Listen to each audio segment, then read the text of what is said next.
What's up, everybody? Dark Mowling here with another adventure video for you today. And today I decided to bring in a buddy of mine, Jimmy. Thank you for coming. Yeah, thanks for having me. Yeah, dude, we're gonna have a wonderful conversation. Today's topic is going to be just comics in general. I really want to start focusing on more comic-specific videos, but I think we should start out by talking about what comics really influenced us and why we love those comics. So, simple. I'm pretty sure that almost any Batman fan out there knows this book and is going to agree with me. My favorite comic of all time, and I don't see it ever being replaced, is Hush. 1000%. Can you agree at least a little bit with that Hush is amazing? Yeah, yeah, dude, absolutely. So I really like Hush, but there are some like moments in it that like don't sell me on it being like the best Batman book, but it definitely is like one of the absolute like this is a great starter book.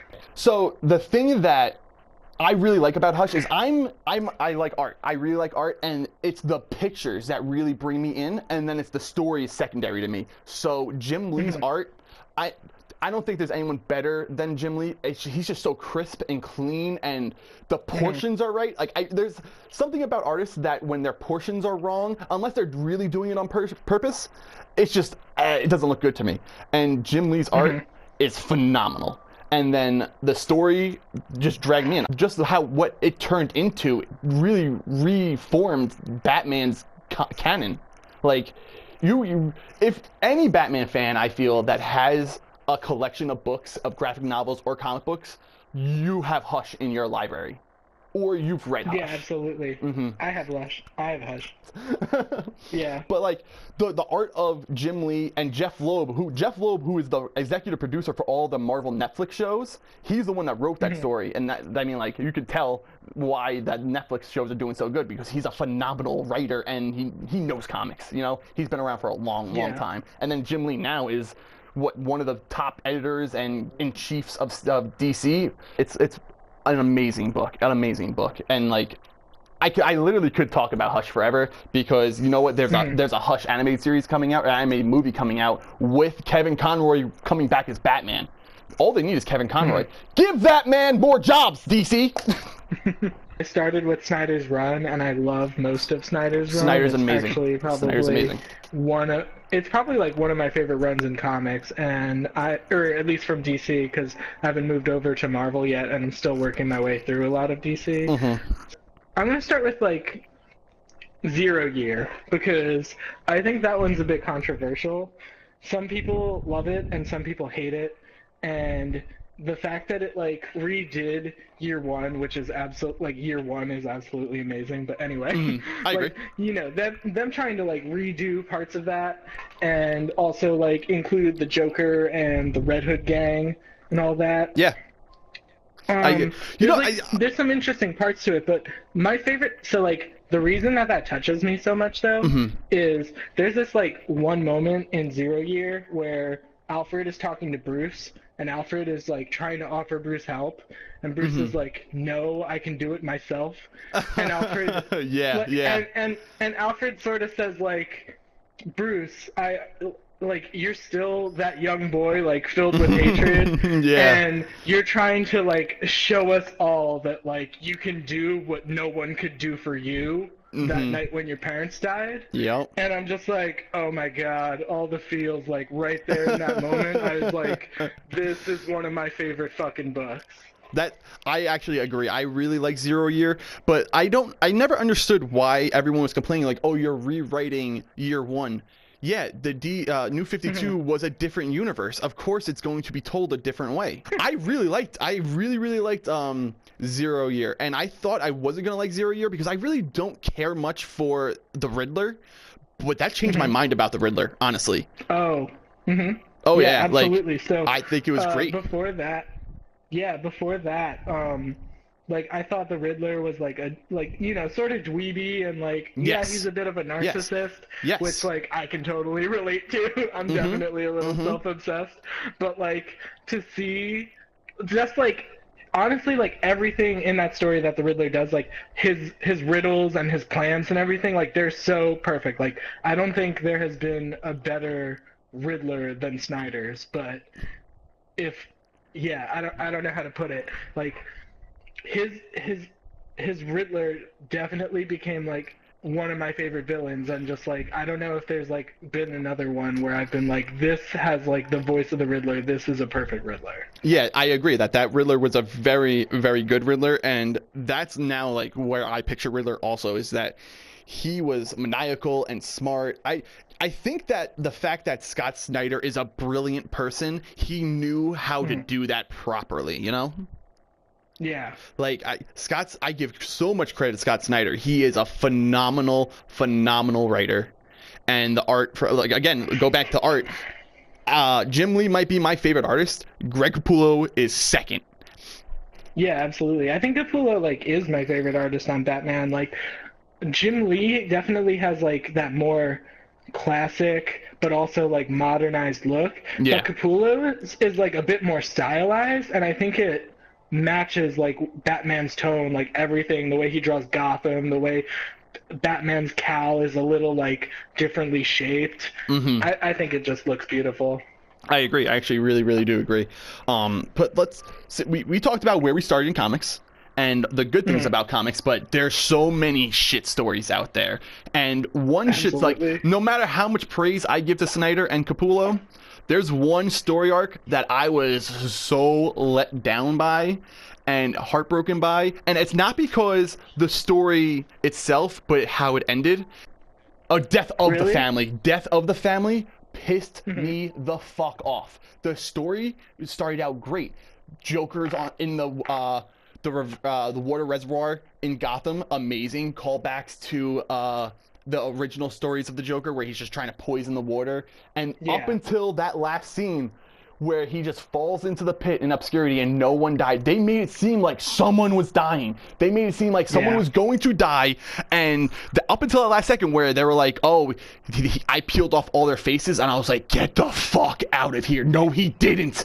And then they peeled off the masks and they were all fine.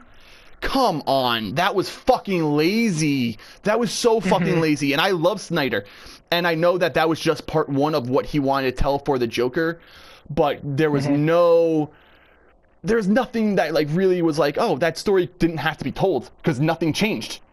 You know? Yeah. Like I was like, I'm a firm believer in that Batman needs a Joker. And that really upset me because that was the first Snyder Joker Batman story, and they were hyping up for like a year. It seemed like they were hyping up forever. Starting with issue 13, like I was like, oh shit, like I need to read this. I really need to read this. I collected all the covers. I had so many variant covers, and I was like, this is good. Issue 14, this is good. 16, this is good. All the tie-in books, these are good. I have all the tie-ins, and then the last issue of that story, nothing. The payout is nothing. I mean, I feel like it's weak storytelling, and it's just they could have done something. I love Alfred, and I'm actually surprised they haven't killed off Alfred yet. You know, like you would think that eventually someone's going to find out exactly who Batman is, and he's going to start targeting Alfred. You know, that's his only real family that he's ever known his whole life. I actually love Death in the Family, but I totally see where you're coming from. But I feel like your problem with like how Death in the Family ends isn't necessarily a problem with Snyder and Capullo so much as it is like a problem in comics. No, like, I agree. If it did end where somebody's face is peeled off and like that is and like, you know, like because Joker like peeling their faces off to prove to Batman that like their identities are the Joker and the Batman and all these others are just pretenders is like something so fucked up, but something that the Joker would do, you know, like I can totally see that. But like to do that is just like more trauma in the Bat family sort of thing. Like the Bat family is all about trauma. I feel like that all comic book companies, not just DC and Marvel, all of them really need to start sticking to what story they're telling, you know, like stop backtracking 3 months later because no one liked that story. Be like, oh yeah, that was this or that, you know, like you stick to your balls and do it. Like you set up something that could have been fucking crazy. You could have killed Alfred. You could have peeled off Nightwing's face. You could have peeled off each of the other faces and then sewed it onto someone else. That would have been hilarious. If Batgirl and Nightwing's face switched, that'd be hilarious. You know what I'm saying? And then, like, Yeah. you could have reversed that because Bruce Wayne's a billionaire and he could pay for plastic surgery. That would not have been a problem.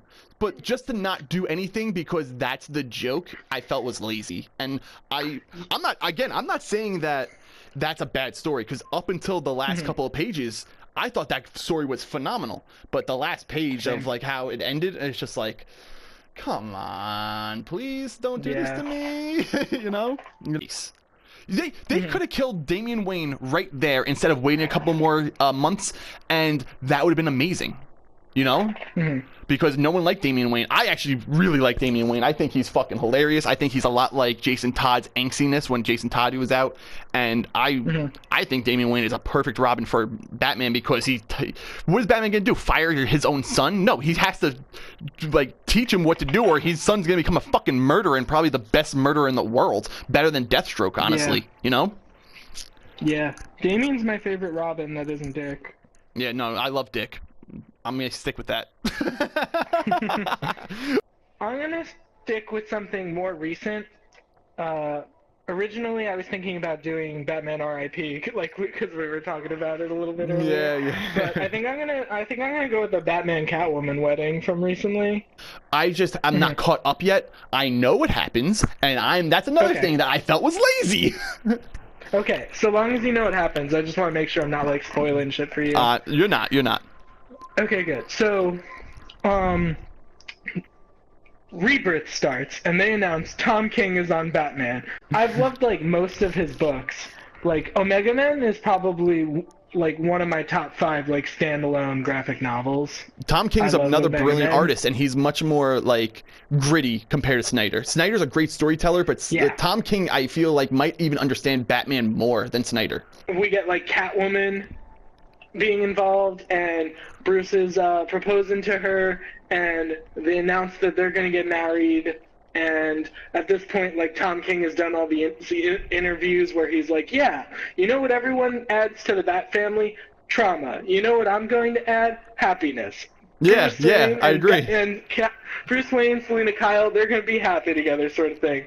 We finally get the wedding, and they've been building this up for so long, and King's done all these interviews, and instead of a wedding, even after all these friggin' tie-in issues, Selena just leaves them at the altar like Joe Schmo would have guessed from day one. You literally left Bruce Wayne, the most eligible bachelor in DC Comics, at the altar. But the thing is that, like, she explains that he was getting happy, and he can't be Batman happy. And I understand where she was coming from, you know, like, he's now going to worry about a wife. He's going to, now have real kids, not just a clone of himself, you know, like, it's just like, that's, I understand why people hate that. I really do. The only thing that really, I didn't get to read the full comic book yet, but I know how it happens. And the only thing that I would have been upset about is that every news, like, it actually doesn't even have anything to do with the comic itself, but every news source in the world ruined the story the day before that book came out. How the fuck are you gonna allow them to do that, DC? It was literally 12 hours away.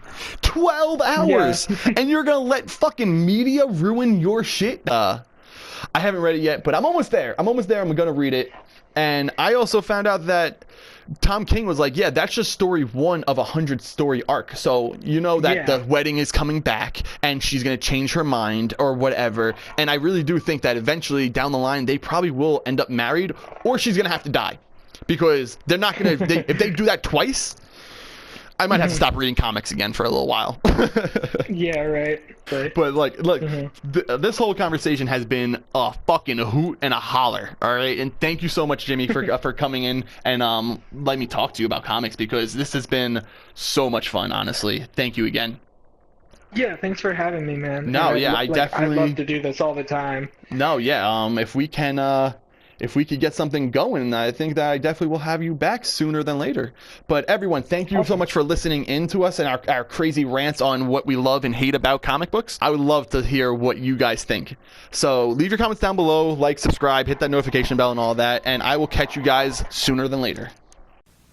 What's up, everybody? This is Dark Mowling, and remember, if you like this video, please like, subscribe, and hit that notification button so you know when my next video is released.